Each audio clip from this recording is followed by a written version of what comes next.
Donc, ce qu'on appelle, dont on a nommé Abraham, dont Sango, dont ils disent Isaac après, dont c'est Yololo, devant dire, comment on appelle ça, Jacob, dont c'est Tindi.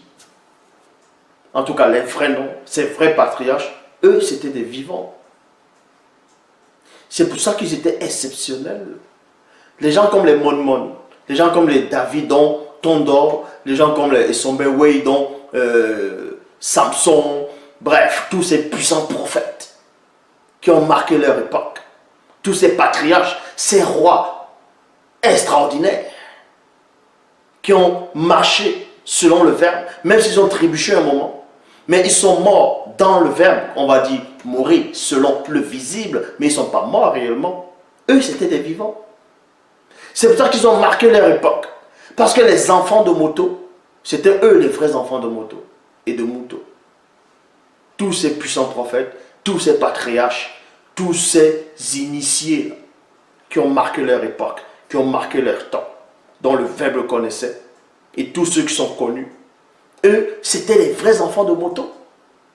C'était des vivants. C'est pour ça qu'il est dit ici dans Luc, chapitre 20, au verset 37, Bible en parole, Bible parole de vie. Et Boussi a montré clairement que les gens se réveilleront de la mort. Point.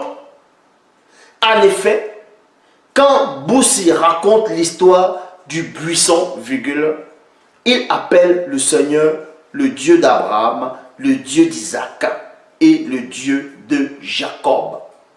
Donc en gros, Loba de Sango, Loba de Yololo et Loba de Tindi.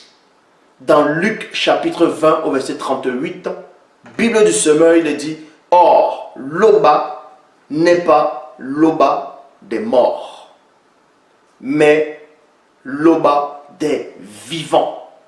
Point virgule. Et la suite dit ceci. C'est donc bien que, virgule, pour lui, virgule, les patriarches sont tous les trois vivants. Vous voyez, il y a point. Donc on vous dit ici là, celui dont vous appelez Abraham, Isaac et Jacob, dont Sango, Yololo et Tindi, pour Loba, ils sont vivants. C'était des vivants aussi. C'est ça que vous ne pouvez même pas les égaler. Pour pouvoir les égaler, il faut déjà naître. Parce que vous n'existez même pas.